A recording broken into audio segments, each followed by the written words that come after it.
Let's make a new slime. I first start off with white glue and let's try that again. Now that the white glue's been successfully added, I go ahead and add the color. I'm going for a Stitch Blue, and I go ahead and scent it like coconut pancakes, because as you guys know, Stitch's favorite snack is coconut cake. As you can see, happy accidents happen. I matched it to my glove.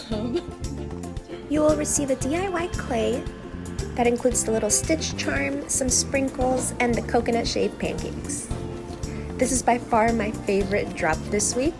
He will be available this Saturday at 1 p.m. PT, so stay tuned.